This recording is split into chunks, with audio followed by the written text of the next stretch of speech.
Hello! Welcome to our top 10 songs 2022 edition. The ultimate. 2022 edition. The grandest. 2022 edition.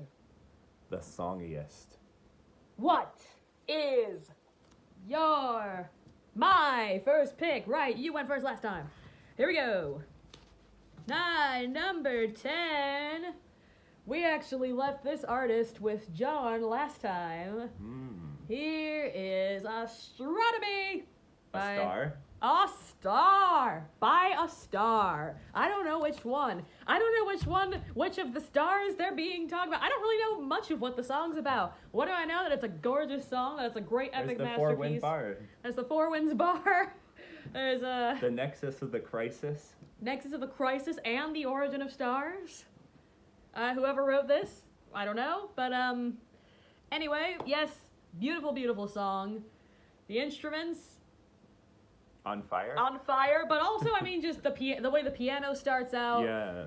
I definitely, I got the urge when we were writing Zalotl, I got the urge to start saying "hey" during before the guitar solo comes in, and like this is why, because I'm just knocking this whole feeling alongside Porcupine Tree. But yeah, I just think it's such a beautiful song and brilliant song, and something about it just, you know.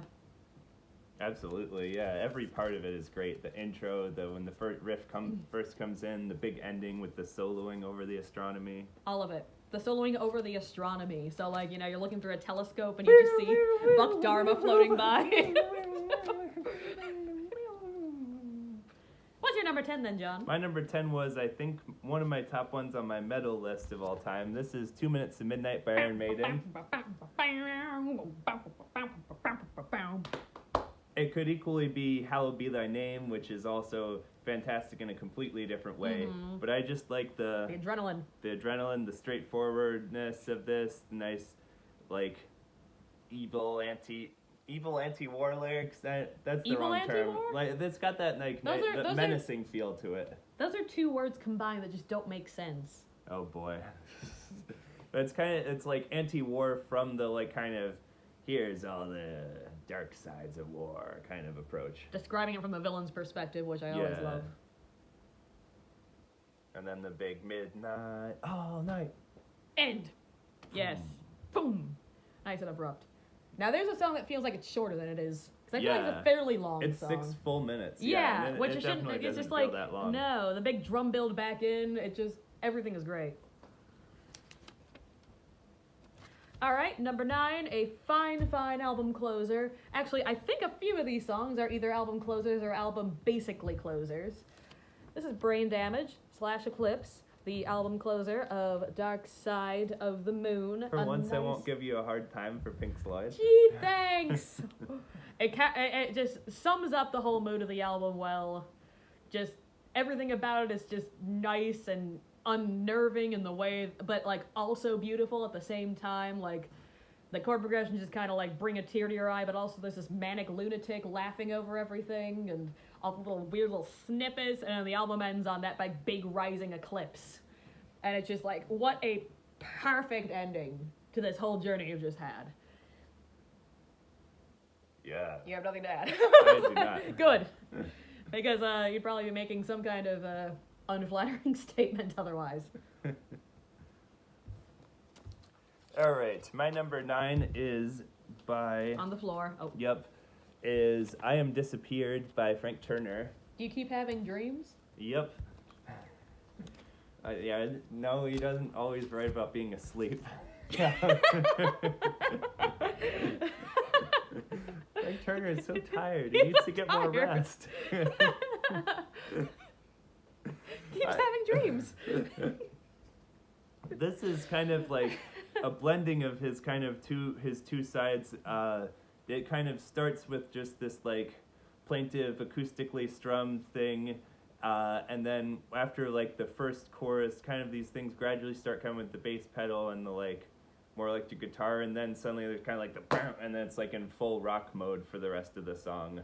And just like lyrically, it's about kind of like this wanderlust, You may or may not be able to relate to that. Yeah, and just kind of this, is kind of painting a scene of this like people that are they're kind of like, they keep their bag of things ready so they can always be on the road, and then the ending isn't my favorite part of it, but it is where his backing band, the Sleeping Souls, get their name from. Oh, and yes. I love the kind of like build into it. And of course, the person in question is Amy, yes, who is his depression symbol, if I recall. He's written about. You probably have actually read more about that. For once? Than me. Yeah. No, I'm pretty sure like that person is like depression embodied. Or like, someone he brings into the songs when he's talking about depression or those depressed feelings, which is why she's always got a passport on her table or whatever ready to run. I blew your mind. While his mind's recovering, my number 8, a little different, is a perfect power pop song, Just What I Needed by the Cars. And this is where a lot of modern day... best song on the album. Right? Modern day power pop-esque bands get their inspiration, the Cars, and just this is the one... I don't know, there's something about it. I know it's the big song, I know it's a cliched pick, but the synth riff is just infectious. The way the guitar comes in at the beginning, I mean, that it just is Stacy's mom. You gotta give it that. Like that whole beginning, like damn, bam. Benjamin Moore does a fine job on the vocals and the bass, of course. But just and the way that the drums change up, man, it's just a good song. So my number 8 is just. Oh yeah, the 5th best song on the album. Somehow you registered that while your mind was blown. My number 8 is Song of Choice by Crazy Arm. I've talked about Crazy Arm and this song plenty. But it's kind of just another one of those ones, much like 9, it kind of starts, this one is mainly an acoustic ballad, but it kind of eventually has and it's a cover actually of Peggy Seeger, but then by the end it kind of goes rocky, and overall it's just this kind of thing about like fascism coming back, and you gotta stop it now and cut the weeds down before they start to grow. The subtle links between like the old song and the modern day just kind of make it, they kind of bring it to the forefront even a little bit more. Yeah. That they put in there. Fewer Nazis running for office when Peggy Seeger wrote it, I think. Yeah, some things I'm afraid never change. If you ever watch the music video to a song I otherwise kind of don't like, Do the Evolution by Pearl Jam, I feel like that sums it up quite neatly. We evolve in ways of killing each other. Otherwise, it's Eddie Vedder being let out of the bar because he's been in the corner ranting all night, but that's for another time. Number 7, we saw this band earlier on John's list with another selection, a little bit groovier of a selection. Here's the massive, bombastic... Of course. Child in Time by Deep Purple. Feels like a cousin of Astronomy, yeah. It does, yes. And there's a song that's extremely dark, simply phrased, but extremely dark. You got the whole shrieking torture sequence at the end. Yes. I mean, the song does not shy away from the horrors of what was going on at the time. So yeah. I mean, and obviously the instrumentalism, like that whole instrumental break, I will give it a pass, even if it's a little bit self-indulgent. I don't care. It is perfect.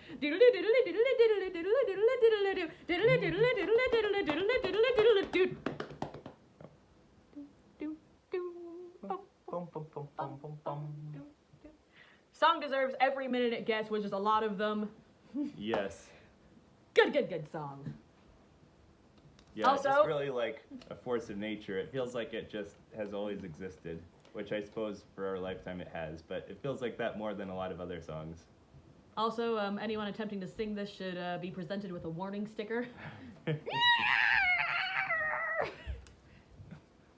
All right, my number 7 is the only new addition to my top list, and this is actually the only one in my top 10 that isn't by an artist that made our recent 51. This is Let There Be Rock by the DriveBy Trucker. Oh, interesting. Yes, and this one I just really like. So it's kind of like the theme connecting through it is like artists he's seen or hasn't seen live that like have died since then, or members have died. And it's kind of like the verses are kind of him just telling like crazy stories about himself from the past. Then the chorus is like various bands that he could have seen or did see or that type of thing. And then it kind of ends with him talking about seeing Bon Scott, and then kind of the title of Let There Be Rock like ties back in. And then it's just kind of this like overall this big thing about kind of like music triumphing over death, like a really powerful song to me. And it goes into like this killer kind of guitar solo to end it that's just like really big and powerful, and kind of I think a tribute to Lynyrd Skynyrd partially, because they're one of the like bands mentioned, and the solo is very like Lynyrd Skynyrd. It's definitely a song that puts a very positive spin on what I feel like the hardest part of being a person that listens to older music is, that you are much likelier to endure the sadness of a musician that you look up to dying than a lot of people are. You know, it's rough looking back, and like John Entwistle died before I really got a chance to appreciate him, and a lot of people did. But like, you know, he still lives on every Who album. And somehow I feel it was almost divine providence that like when I saw a concert of theirs when I was 4, the thing I remember was John Entwistle singing My Wife, you know? It probably actually isn't, but you never know. It's a thing that's very much something you have to accept looking back, and, you know, I don't know. Yeah. It's like they're not people you personally know, but regardless, it's just, why, you know? Anyway, speaking of people dying, my number 6. Also, your most recent song so far on this top 10. Oh my goodness, you are right. And do you know what? We are recording this on Martin Luther King Day, and I swear to you that is not a coincidence. I made this long ago. It probably won't be released on Martin Luther King Day. It's probably going to have far past. Regardless, the song sums up his life brilliantly. Bono's vocal performance here, if I ever do anything that resembles the chills I get when I hear him talk about how they took your life but they could not take your pride, I will have done my part. As soon as you said his vocal performance, that was the line that popped into my head as well. I will die. I have done my job. I am retiring as a vocalist now. Good night. It's never going to happen, but there you have it. I mean, and obviously, you know, the Edge's guitars contributes a lot. The drums are great on it as well. The bass just kind of chugging along and propelling it. The song is just so perfect. It just is. It doesn't sound like too much else of what was like popular on the radio at the time. No. I managed to like break through to be a hit just based on like how good it is. To think this was like on MTV throws my mind even thinking back in the 80s, you know? Yeah.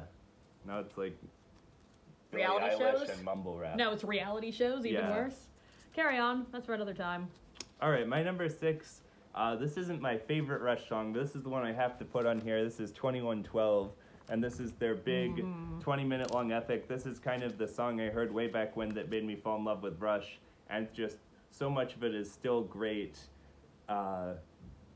It's kind of like we did a similar thing on our recent album. The album 2112 is this, and then a collection of unrelated songs for the other half. So it's often kind of like they had good. Half an album. Hopefully ours were as good, but you know what I mean. Yeah, on here not so much. But this just, especially the first two, any of the movements with the I think the movements that have the priests and the movements that are the big instrumentals are my favorites from this. But it all like flows together very well. It tells a nice kind of like almost just like an explosive version of like a children's story, and just really good. Like the grand finale is like some of the best like couple minutes of music they've written, and everything about this is fantastic. Yeah, just so much wonderful stuff to say about this song, really. I think it's like the plot is something that inspired a lot of other people to write something like it, not just musically, but in any capacity of just like this dystopian world without rock. But it has never been done in the way that Rush did it on 2112. It's an important message, and I don't know if anyone's ever going to get it right again, you know? All right, what year are we up to now, Mia? I know there's one from the 2000s on your top 10. It's the only one from the 2000s. By far the most recent. Number 5. I don't remember if I put this album. This was like their first album was something that made me briefly consider putting them on my top 10 artists, because it's such a top 50 artists, because it's just the perfect album. It just didn't quite make it, not Television? quite enough. No. It is the Boston first album, and starting off the Boston First album is More Than a Feeling. Part of this I know is certainly just due to nostalgia, because I remember pulling this random, like, 70s radio hit CD out of my mother's collection, and I had it on my Walkman, and I was going to school, and this was the first song on it, and I just distinctly remember, somehow, like, out of all the songs that I kind of forgot my sensation hearing sense, that's the one I remember just, like, spacing out to, and it's like, wow, this song is quite something else. And by then I had heard plenty of classic rock, but, like, this one, I don't know, there was something different about it. Just, like, the build throughout. But there was something about Yeah, it. that song stinks. It doesn't stink. It's, like, by far the weakest on the album, though. I mean, the album as a whole is brilliant. Yeah, Hitch a Ride or Foreplay Long Time almost made my list. Hitch a Ride is brilliant, too. Foreplay Long Time certainly could have been on the list as well. Probably would have been if I didn't have to limit to one per artist. But yeah, just brilliant stuff all around. I think Brad Delp also is a wickedly underrated vocalist. This dude can sing. Could sing, I mean, you know. Brad Yelp. Brad Yelp. I don't think he yelps. I don't know, he has a high pitch. That's like a yelp, right? Yeah, but like Isaac Brock Okay, yelps. Yelp with a positive connotation. Brad Yelp with a positive connotation. I'm not saying it's a Does the negative wordplay still connotation. work? No. What's your number, whatever. My number 5 is also Mia's number 11, so Oh, we say yes. if they are. This is Jungle Land by Bruce Springsteen. And this is another huge, long, epic. Sprawling highway of an epic. I've moved somewhat away from having those in my top list after realizing, like, some of them I just have on there because I feel like I should respect them more than I like them. I know what you mean. But this one's definitely, I almost feel like, without disrespecting Rush, I feel like there might be even more musical, like, skill and, like, especially compositionally that went into this 10-minute long song, because this is just, like, there's so much going on here. Like, the first band rocks. Yeah, like, the first 4 minutes of this are, like, basically there's kind of a piano intro, then there's kind of like a standard little, like, rock portion, and there's kind of a big, like, saxophone solo, and then just this completely intense, just Bruce and the pianos kind of, like, ballady part at the end. They're all great. The piano riff at the beginning could easily be a whole, like, hit song of its own, right? Seriously, yes. Bruce's, like, vocals and lyrics on the rock part are just great and catchy. We got the name of one of our songs from there. Hungry and Hunted. Yep. And then the kind of, like, and it's still around that, the Hungry and the Hunted, explode a rock and roll band. Just a showstopper of a line, it really is. And then the ending, just, like, his most intense moment. Just, what an incredible song.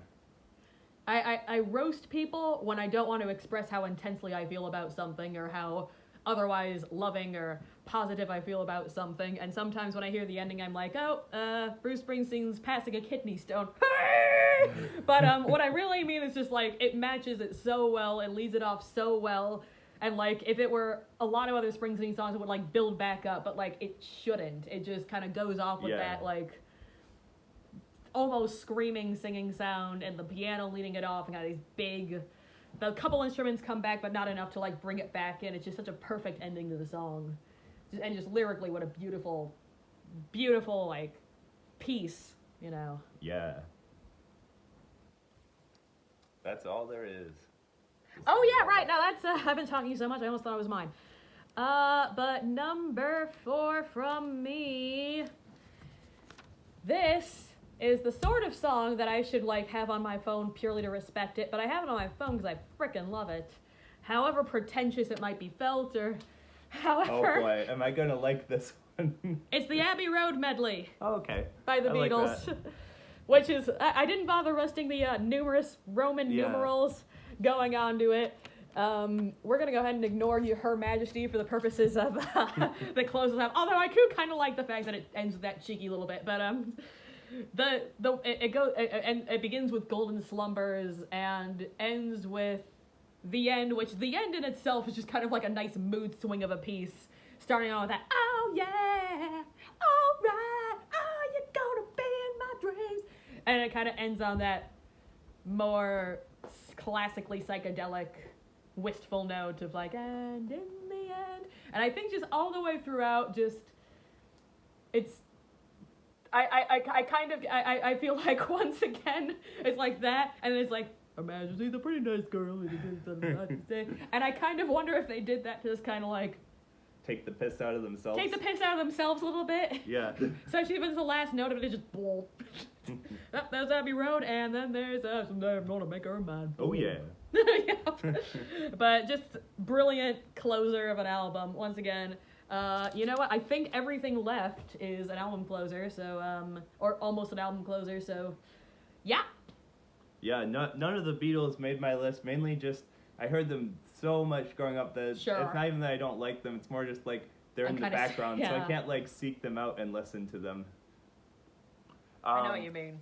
No, none of my four remain. Oh, that might surprise you a little bit. My number 4 is. They notice them aren't too surprising. My number 4 is "Desperadoes Under the Eaves" by Warren Zevon. Yeah. No, and this is just a heart.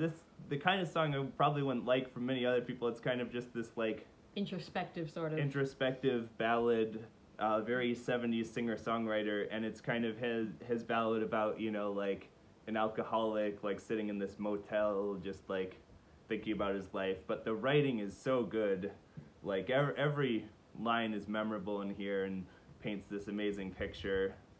And then the like ending is just kind of like, the ending is very like BoJack Horseman in a way. Like it's kind of like this almost like this like ray of optimism, but not an optimism that really lets anyone off the hook. Like it's kind of the air conditioner hum. The ending talks about this air conditioner hum, and then he hums this melody, and then that melody just continues for a minute or two with like more like instrument and orchestral instruments repeating it. It's beautiful build. You can kind of picture that sort of BoJack Horseman scene of like, it starts off maybe with like BoJack staring out a window, and then it just kind of expands out to the city and the world. Yeah. It's kind of like all of Hollywood. I want to watch this now. I know, right? Get the on show's it, over though. Raphael something. I mean, the show's over though, Yeah. so it's kind of a problem. Well, he could do a standalone short. Oh, true. End it with that. A standalone music video. A BoJack, yeah, in his BoJack hotel. Horseman, Desperadoes Under the Eaves music video. But don't make Will Arnett sing it. Just keep the. No, it's the original music. Yes, just but like BoJack with the animation. Yeah, no, I can totally visualize this, and I want to see this. Somebody write to someone. Change.org. I always call It could for be like change.org. a couple years later. Where are they now? And like the it's first all part silent of the otherwise, first part of the song, yeah, none of it is spoken. No one's the first part of the song is like, where are they now, over the various parts, and then it just cuts to like BoJack alone wherever he is, and that's for the I was staring in my and he like looks in the mirror. Hum, he looks in the mirror, and that's when the zoom out begins to start. All right, we got 6 more to do. All right. Oh yes, this next one is so introspective. That we are now getting the songs that damn near give me heart attacks. I just want to proclaim Sheer everything. heart attacks? No, that's not one of them. But I just want to proclaim my undying love from the mountains for all of these songs and bands and everything they did. So first of those 3 that gives me a heart attack in the mountains is Knights of Sidonia by Muse. Knights of Sidonia. It's a heart attack in the mountains. Mia Blake Sheehan. Get that blurb on a. No, yeah, we saw this several entries earlier in John's list, and I just want to continue to bring up just what a brilliant, like, simultaneously humorous and triumphant and anthemic and just brilliant song it is. It manages to feel both like futuristic and like a western.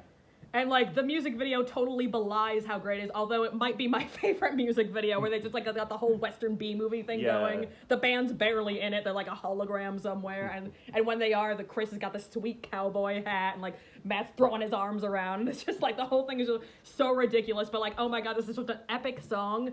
The riffs are great, the music is great, the vocals are great, the great. It's great, the album's great. It's great. Great! County the Tiger on Black Holes and Revelations. Of course. My number 3 is All My Friends by LCD Sound System. Also not really a surprise, yes. yeah. Okay, well, certainly none of them will surprise you then. And this is kind of a beautiful, like, it's kind of like they've got, like, you know, they're always that kind of fusion of the, like, techno dancey element with some rock elements, and this kind of has that memorable, like, piano hook just going through the whole song with just a consistent, like, 4/4 beat leading it along, and just this very kind of like very like kind of wistful, nostalgic song. It's like looking back at kind of like, oh, here are these, you know, people you were around a lot or whatever. And now they're like, gone. Now they're gone, or now kind you're of at work like or whatever. now you're seeing them just like once in a rare while, that kind of thing. So it's a very kind of like sentimental song, very like touching. It's like and just really a little well depressing, told. yeah. Definitely depressing.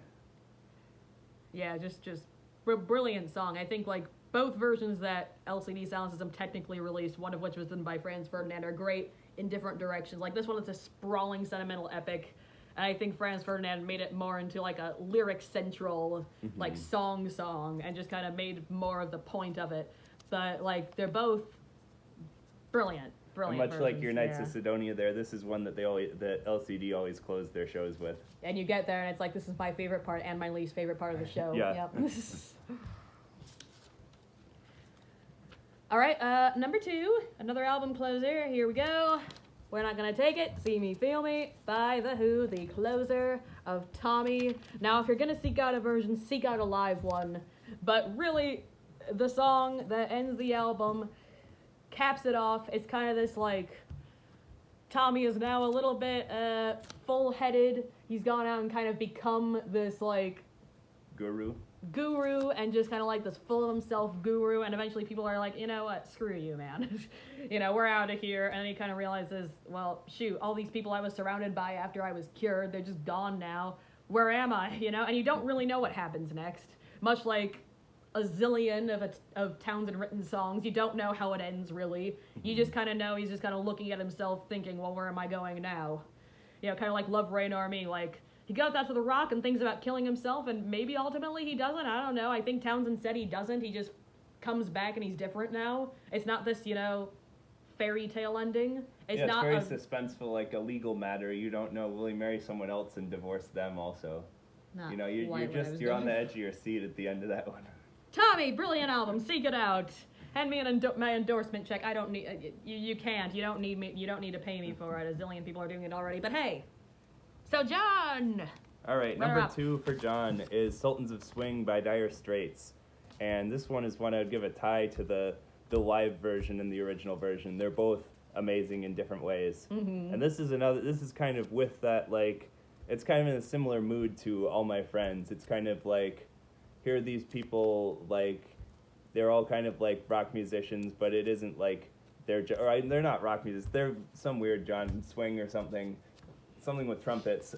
They're probably like people who should have made it big and didn't. Yeah. They're musicians. You know, they're like skilled enough musicians. They're kind of like playing at this bar as like their hobby, but this dingy bar to no acclaim, and like they're like, oh, it's all right. You know, it's just part of their night. They're just saving it up for Friday nights. But it's kind of like just such a like, it's kind of both sad that they never made it and like triumphant that they still get to do it. Yeah, it's a very mixed bag. It's true. And then it's beautiful. Amazing guitar all throughout. And what is your number 1? We once again got to the part where we are running out of time, but firstly, we both have one thing left. In fact, how would you describe us running out of time? Well, it's a little late now, John. Yeah. To have made that joke. All right. Because our joke is, our song is It's Late by Queen, the nearly album closer of News of the World. It actually has a little lullaby afterwards, sort of, My Melancholy Blues, but this is the song. This is the song. The lyrics are just like this really thoughtful account of like how infidelity kind of ends a relationship and how it's all kind of maybe ends. I actually don't fully know. Should I be worried, Mia? No, it's brilliantly written. The song is brilliantly written. The guitar is great. The parts are great. Fantastic vocals, of course. Song, yeah, just all the way around. And John, I will give you a full minute to get your number 1 in. All right, well, you'll have something to say about it also, because this was on your list as well. This is Once in a Lifetime Yes. by the Talking Heads. And this is another, I guess my top 3 are all in that, my top 4 maybe even are all in that kind of like wistful, kind of positive, kind of not mood of this one is like, you know, your life passing by, and there are a lot of like, both the great things and the bad things, and you're kind of like, where did that come from? Where is that going? It kind of keeps that goofier feeling, but is like still making a point, and it's brilliant. Yeah, and I like the live version a little better than the original, but I think the studio version is still great, yeah. Okay, folks, we hope you had a fun time. We're going to have this very anticlimactic ending because we're running out of time. We hope you enjoyed, and check us out elsewhere. Goodbye! Lemon knife. Forever.